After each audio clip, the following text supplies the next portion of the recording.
Et ben voilà, première livraison, première partie, une première décolle. Il y en a quelques-uns.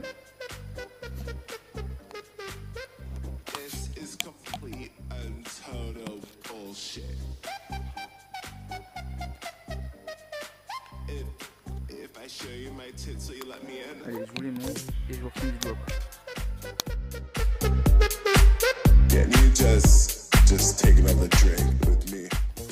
Et ben voilà, livré le pont, il est là, ça y est.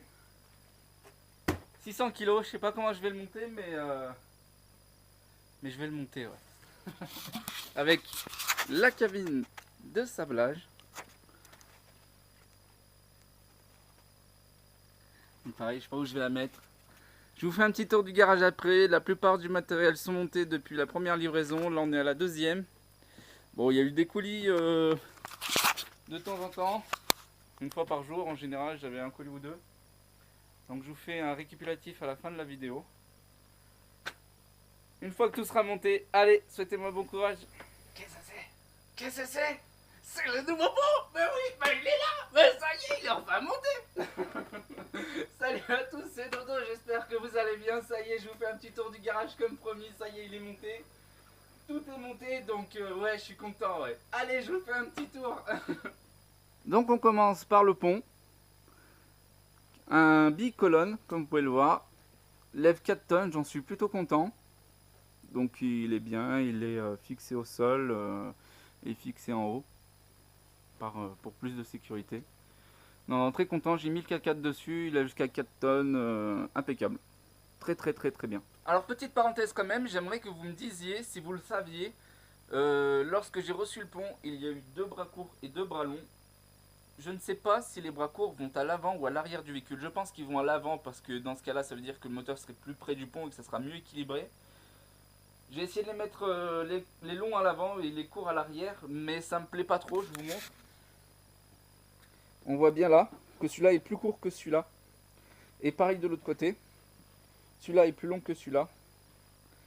Donc voilà, je les ai mis à l'arrière, j'ai essayé comme ça. C'est vrai que le 4x4 n'est pas forcément bien équilibré.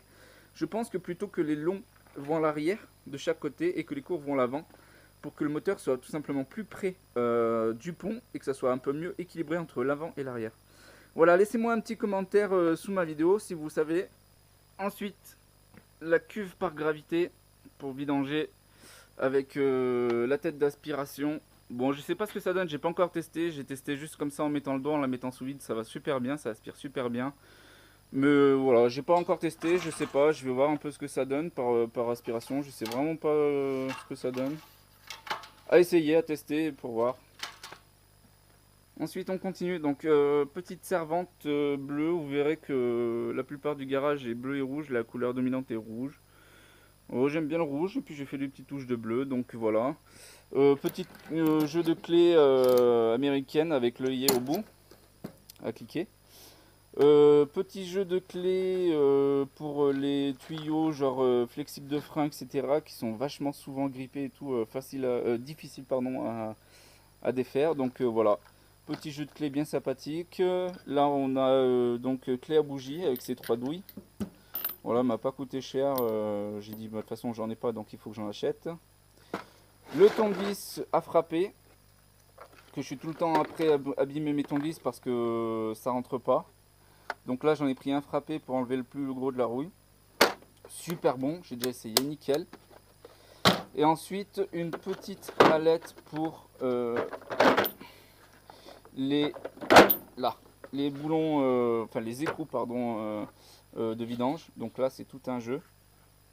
Donc voilà, j'espère que ça va rentrer. Normalement oui, hein, c'est suffisamment assez gros. J'ai pas encore regardé, mais pour mon caca je m'étais aperçu que j'avais pas ce qu'il fallait, donc j'ai pris ça.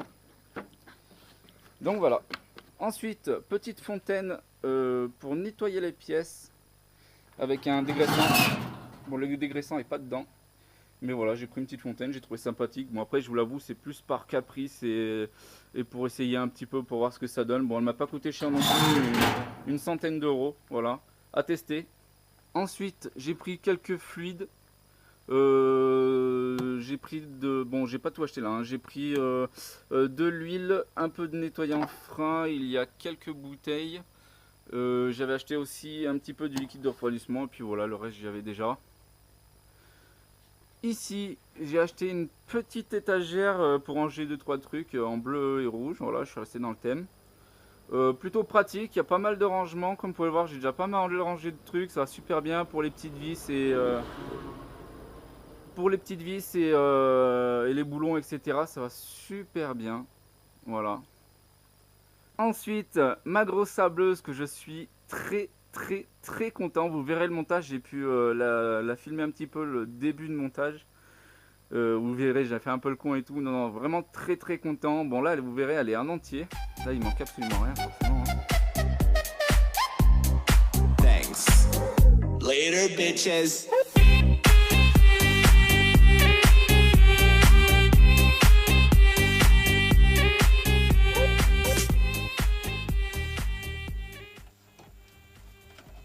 Et on fait un truc. Trop con. Elle est tellement grande que je rentre en entier dedans. Allez, salut. Sablez-moi.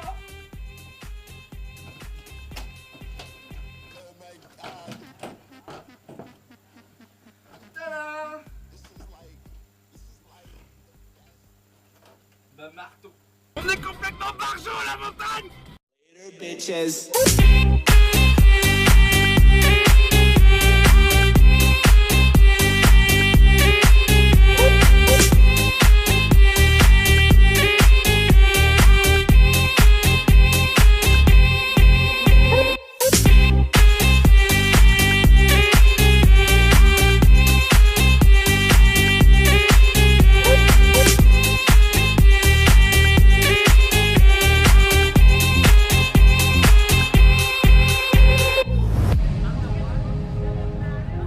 Oh my god. Later, bitches.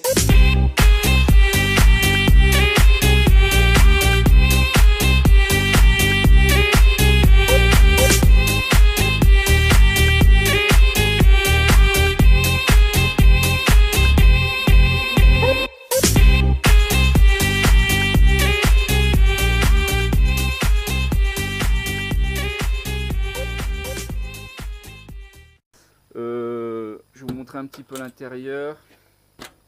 Elle s'ouvre aussi par devant, les deux côtés et par devant, pour quand j'aurai un palan ou quoi, pour charger les pièces dedans.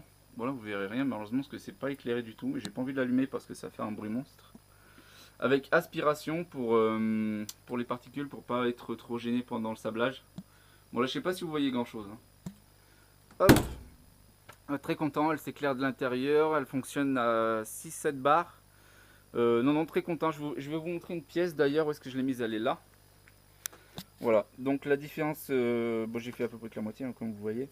La différence quand une fois qu'elle est sablée. Donc ça devait être un anneau de remorquage ou un anneau de je sais pas trop quoi. C'est vraiment une pièce que j'ai trouvée dans un bazar, dans le bazar. J'ai dit tiens, je vais la sabler, faire la pièce de test. Donc voilà.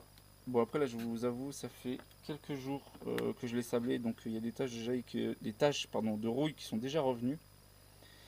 Il y a une espèce de compte à rebours lorsqu'on sable avant que la rouille ne revienne. C'est pour ça qu'il faut immédiatement peindre après avoir sablé. Ensuite donc presse hydraulique de 12 tonnes. Très content aussi, je l'ai monté jusqu'à 10 tonnes, mais après franchement la monter jusqu'à 12 je pense que c'est vachement dur parce qu'il faut y aller déjà aller comme un sac pour aller jusqu'à 10 tonnes. Mais franchement ouais, ça pousse correct et sévère. Donc ouais, très content. Ensuite on continue, donc j'ai pris 2 bâches magnétiques, très content aussi, elles sont vachement grandes, donc 2 bâches magnétiques pour protéger les voitures. Marre d'appeler quelqu'un pour faire donc la purge du frein, enfin du liquide de frein pardon. Marre d'appeler toujours quelqu'un pour pomper, donc là j'ai pris quelque chose pour être autonome. Donc ça se met dans le réservoir et ça c'est une purge par aspiration, donc super bien. Je ne l'ai pas essayé mais au doigt déjà ça aspire super.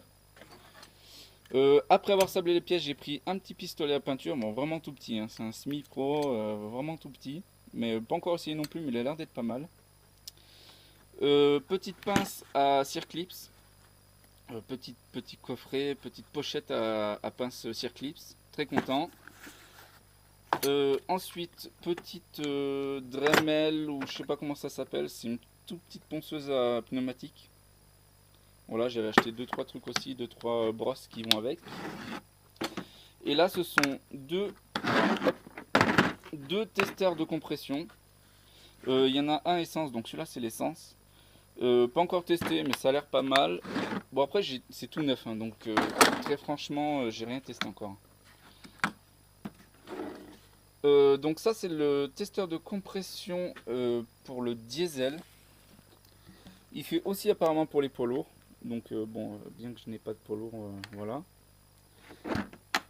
Hop, assez sympathique. Un testeur de liquide de frein, parce qu'avant de le changer, il faut savoir s'il est à changer.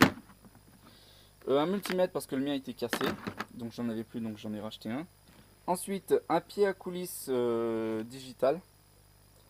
Donc voilà. Je l'ai testé, il est sympa.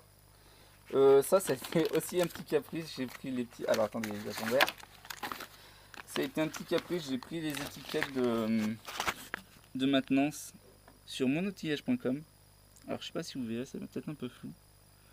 Donc voilà, il y a un petit peu tout. Il y a la révision, faites-le, les kilométrages, l'huile moteur, liquide de frein, liquide radiateur, l'huile de boîte, à vitesse, l'huile de boîte, le liquide de boîte de transfert, la direction, les filtres, huile, air, carburant, habitacle, bougie. Et enfin, la prochaine révision, elle est à faire quand. Ensuite, un testeur. Alors celui-là, je l'ai testé, il est super bien. Franchement, je m'attendais pas à ça. Un testeur de bougie, ça s'éclaire ici. C'est vraiment super bien pour tester les bougies. Gaine thermo-rétractable, j'en avais pas du tout. Et franchement, j'adore ça. Donc ensuite, des clés dynamométriques, j'en suis très content. Bon, la petite, voilà, ça reste une petite de 8 à 105. Par contre, la grosse, je dois avouer que j'en suis vraiment très content. Elle m'a coûté une petite blinde, mais alors franchement, elle est vraiment super. Elle va de 100 à 500. Bon, après, franchement, je sais pas si j'en aurai l'utilité parce que déjà 100 c'est beaucoup. Mais franchement, ouais, j'en suis très content. Ça a été offert par la société chez qui j'ai acheté le pont et la sableuse. Bon, c'est un petit cadeau, un petit gadget. Voilà. J'ai acheté des compresseurs de ressort pour les voilà, des petits compresseurs. Bon, ça paye pas de mine, c'est vraiment un petit truc manuel, mais plutôt utile. Des arrache-moyeux ou des extracteurs, suivant comment vous appelez ça. J'en ai pris de 3 tailles. Bon, ils sont pas super grands, mais suffisants. Il y en a 3 tailles différentes. Un repousse piston, voilà, universel. Bon, ça fait le taf, j'ai déjà essayé, c'est pas mal, c'est pas mal. Vérin de fosse, j'en ai pris 2 parce que je suis souvent tout seul pour faire de la méca, donc pour les échappements ou les boîtes, etc., franchement, ça sera super utile. Et ils montent assez haut, hein. Ils sont vachement lourds, mais ils montent assez haut. Ils montent à 2 mètres et quelques, assez bien plus haut que moi. Donc super content, franchement, super matos. Démonte pneus automatique. J'ai déjà changé les pneus arrière sur mon 4x4. Franchement, c'est un plaisir de changer les pneus. On redécouvre le changement de pneus. C'est vraiment un plaisir de changer avec ça. C'était un pack donc avec l'équilibreuse comme vous pouvez voir ici. C'était un pack, les deux étaient ensemble. Le pack était à 1800 et quelques. Non, franchement très content, ça marche super bien. En plus c'est une machine qui se calibre quasiment toute seule. Il y a juste à tirer la jauge. Hop, ça se calibre et tout. Il n'y a plus qu'à faire le test, à mettre les plombs de chaque côté et c'est terminé. Donc avec ça, bon je suis désolé, je suis un peu au milieu de la lumière. Avec ça j'ai pris la graisse à pneus. Franchement j'y croyais pas. Au début je voulais prendre de la graisse à porc ou un truc comme ça. Finalement j'ai pris la graisse spéciale pneu. Ça va pas trop mal finalement, ça glisse assez bien. Le tire-valve, un démonte-obus qui est pareil, qui est dynamométrique. Au début j'y croyais pas trop, puis finalement ça fait assez le taf, ça sert suffisamment. C'est plutôt pas mal. La pince à plomb, pardon. Pince à plomb qui va assez bien. Bon, je l'ai payé une blinde, mais franchement, pour le prix, elle est costaud, mais pour le prix, je m'attendais à mieux, quoi. Au moins des protections, enfin... Bon, ouais, franchement, pour le prix, je m'attendais à mieux. Les valves, et dessous, c'est la boîte à plomb, donc une super boîte qui m'a coûté assez cher. Mais j'en suis très content. Dedans, il y a donc les plombs à fixer et les plombs à coller. Non, très content. Bah voilà, je crois qu'on a... Et ben voilà, vous aurez absolument tout vu. Mon garage, tout est là, j'ai tout commandé, tout est arrivé, donc vous avez absolument tout vu. Oublié, un petit coucou quand même à Garage Bagnole et Rock'n'Roll. Merci mec pour les vidéos que tu fais, elles sont super continues. Et en ce qui me concerne, je vous souhaite une excellente journée ou une excellente soirée et je vous dis à la prochaine. Ciao ciao. Later bitches.